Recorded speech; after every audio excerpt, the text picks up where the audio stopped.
Welcome to my channel, everybody. If you're a returning subscriber, welcome back. I'm so excited for today's new video. We are doing Why Mufasa Worked and Lion King live action did not. But before we get started, please don't forget to like, share, comment, and subscribe because that helps me and the algorithm. Okay, thank you, and let's get straight into it. A remake of a movie that has no generational impact is very different from a remake with a multi-generational impact. And you know, that in itself is what made it very hard for the Lion King live action to work. But I'm also this whole things that people are going through, like Disney, and so far I've seen in Disney of the live action, but really it's a cartoon that looks, or animation that looks realistic. I have my grievances with that, but I shed my tears in 2019. So Mufasa is a prequel to The Lion King, and in that context I would say it has the advantage of not being compared to another Mufasa movie because it doesn't exist. And this movie really played into Mufasa's character development, which is rare to see nowadays, because usually it's one of those they're given superpowers, like in the live action of Mulan, which took away from the original story of the actual character growth that she had to go through to become who she became by the end of the movie. But Mufasa shows from, yes, he was born into privilege, but he lost his family that gave him access to that privilege, so he became an ordinary lion. He had to deal with things such as rejection, not being accepted, being cast aside by being raised by the lionesses who were willing to raise him in the first place. And in that, he learned how to hunt properly. He kind of did have those superpowers of the supernatural scent that he had, but I guess he only got that because of him learning that skill from the lionesses. Whereas Taka, who is Scar, was raised by the male lions who were always just chilling in the tree. And you see the effect of how the differences and how they were raised came into the turning point of the movie, which is when Taka's mother, who at this point was also Mufasa's mother, was attacked by outsider lions who were way bigger than them and stronger, and they outnumbered them. I think it was 3 versus 2 or more, I don't remember. And Mufasa stood his ground because he's like, I'm not gonna let my mom die today. Whereas Taka, who was in the tall grass hiding, made eye contact with his mother and decided to run away. I thought he was running to call for help. But he was running away because he was like, I'm not gonna die today. I am not gonna die today.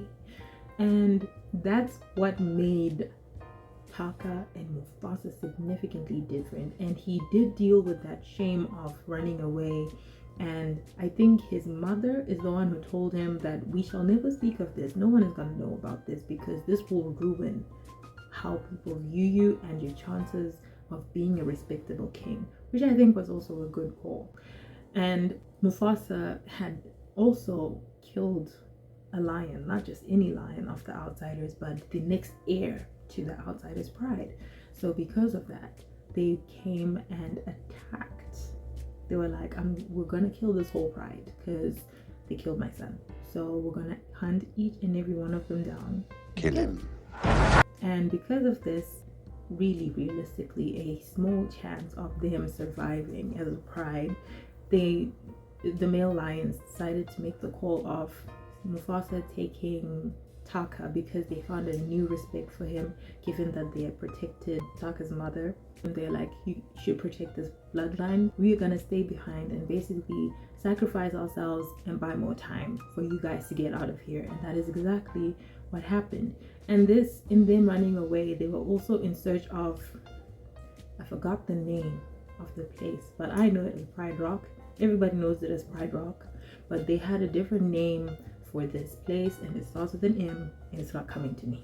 So they're on this journey, and on this journey They face different challenges, and they also bump into Sarabi, who was also a victim of her pride being annihilated, because these outsider lions are also on a mission to be killing different prides so that they have more land, they have more resources, more hunting ground, and the like. The interesting thing that happens here is Taka falls for Sarabi, and then Mufasa becomes Taka's wingman. And throughout the journey, you see Mufasa making efforts trying to ship them and all of that. But, we could tell from the beginning that Sarabi liked Mufasa.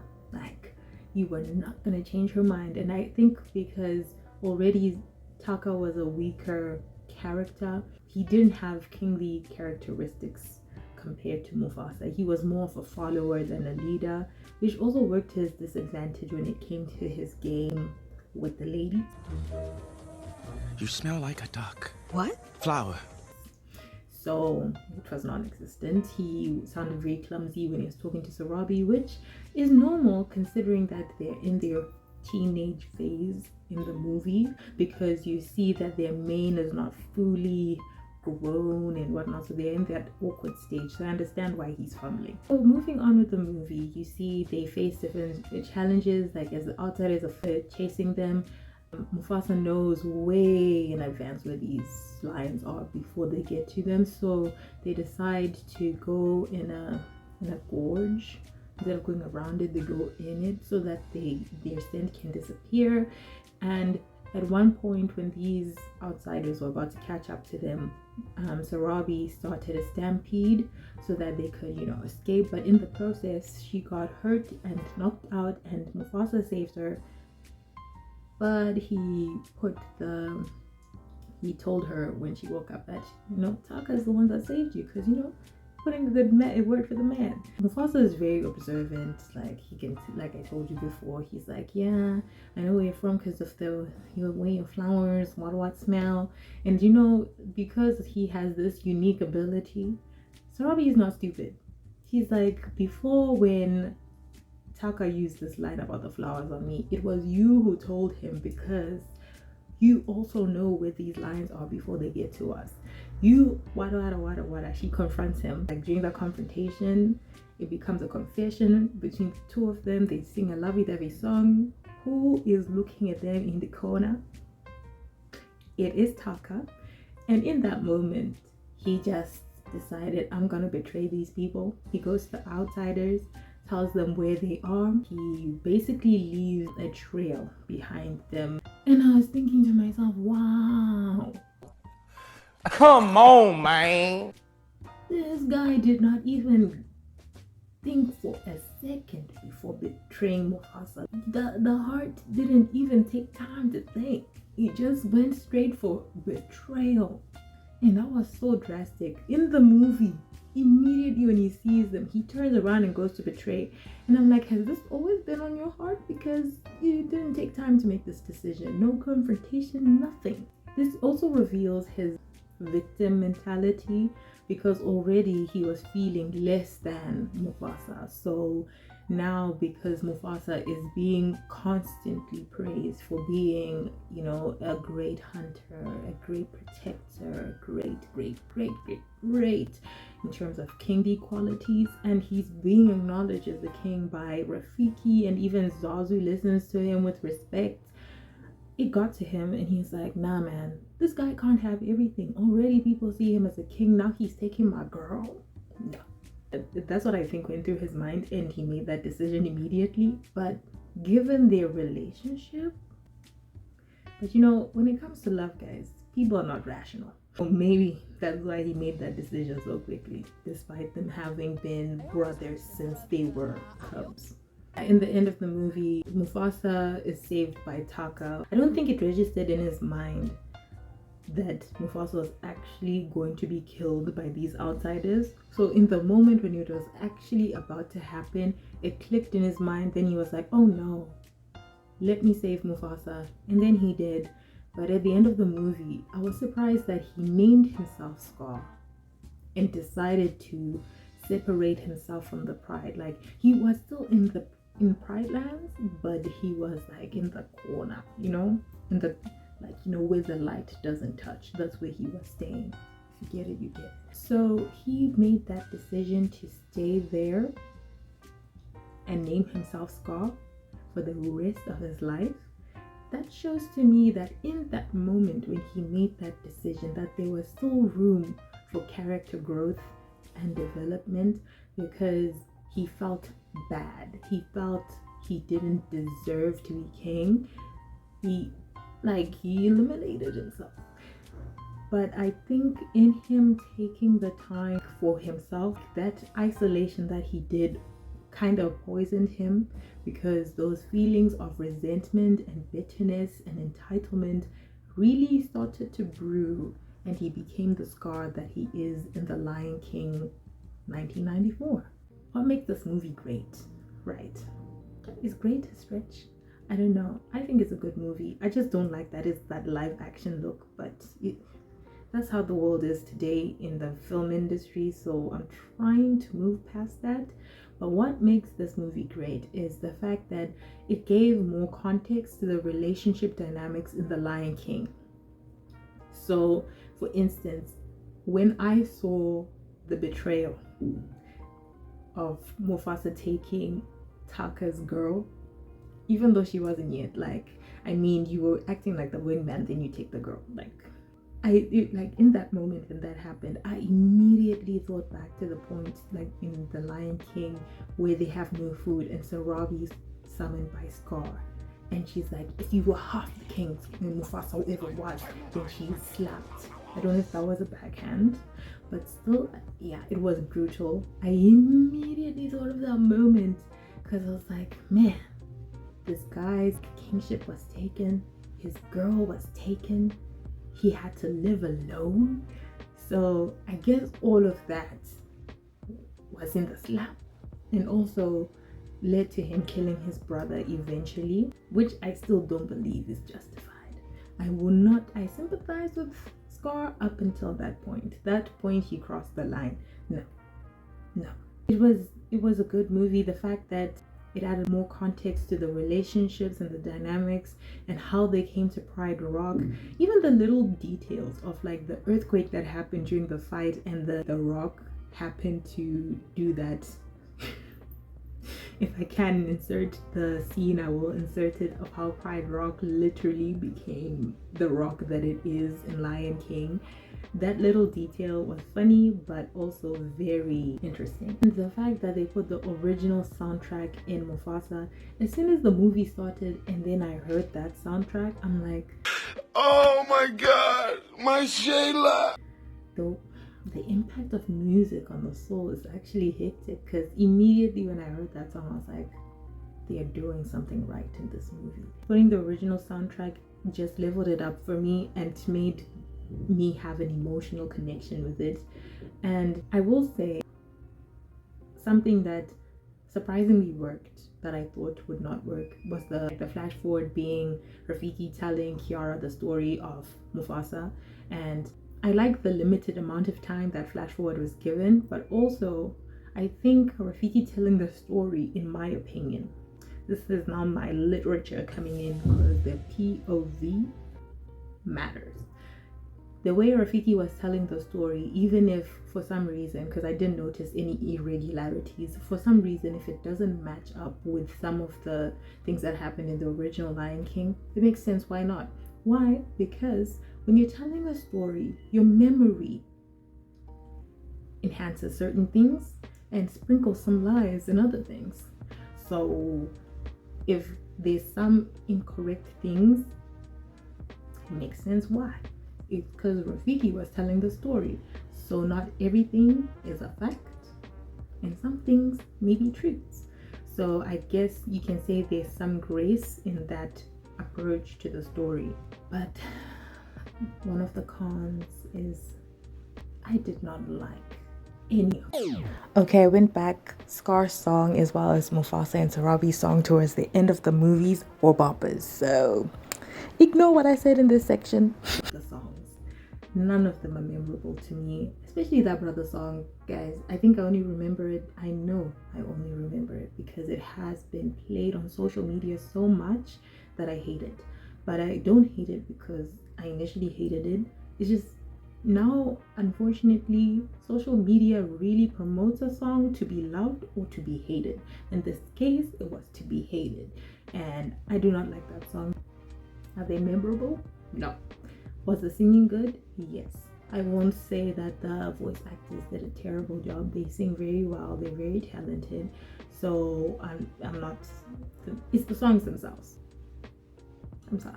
Based on everything I just said on this movie, I would say it's a good movie given the fact that it doesn't really have any cons aside from the fact that I don't like the songs. But other than that, I will say I don't have legitimate grievances when it comes to Mufasa the Lion King. Mainly because it didn't portray itself as better than the original. As I was watching it, I wasn't constantly comparing it to the original because it didn't claim that it was. When it comes to its friend, the live action Lion King, my initial expectation of that movie was it's gonna stick to the plot. Like, it's gonna stick to the script, to the original songs, because Disney owns all of the Lion King property, correct me if I'm wrong. So why do you feel the need to remove the things that made Lion King the Lion King? How can you remove Scar's number of be prepared? I don't understand. And even small scenes, like I remember when Simba was going to Scar after Mufasa told him about what he's going to own one day, and he was like, Uncle Scar, guess what? And one of my favorite lines in that movie is when Scar says, I despise guessing games. And after that, he's like, Well, forgive me for not leaping for joy. Back, it's just lines like that. That's that undertone of comedy that made Lion King the Lion King. It was a serious movie. It was definitely meant for both children and adults. It was a family movie, and everyone will probably laugh at the same things. And then there's also that play on words that happens throughout the movie that makes it so charming. Those little elements that made it so good were removed in the live action remake of The Lion King. And the fact that they were marketing it as, what I received is that they were marketing it as the original, but they're just changing the format in which it's presented, hence the live action. And then I'm presented with new lines, no songs, no comedy. No. I think that's why I just don't like it. And I know a lot of people don't like it too, because I have not come across a person who's watched the original who loves the remake. But I'm gonna try to be respectful because I know a lot of people put a lot of work into the remake, and yeah, some people's hearts went into this. But I'm just gonna say, do not take out what made the original great when you're doing a remake, because no. For instance, Mulan. I don't know anyone who's watched it. I've come across people on the internet who've watched it, and one of the things that makes Mulan not good is it took away the element of character development, which the original has. You gave Mulan superpowers. The original, she had to work hard to become the person that she was by the end of the movie. So just tossing superpowers onto a main character doesn't always work. It's not the same. It doesn't have the same oomph. And let's not even talk about Avatar The Last Airbender. They were calling Aang. I mean, literally that was disrespectful, because there are 3 seasons of the animated series and they say his name more than 1,000 times, and you decide to call him out. But that's a conversation for another day. But if you made it this far, please don't forget to like, share, and subscribe. And let me know, did you like Mufasa the Lion King? Do you think it was overhyped, or did it meet your expectations? Let me know in the comments, and I'll see you guys next time. Aaron, Pierre, that's Mufasa. Aaron, Pierre, that's Mufasa. Hey, Aaron, Pierre. Okay. Yes, I am part of the fans. Did I watch this movie because he's in it? Yeah, initially, yeah. But as I watched the movie, I honestly forgot he was voicing the character, because Stop the cap. Stop the cap right now.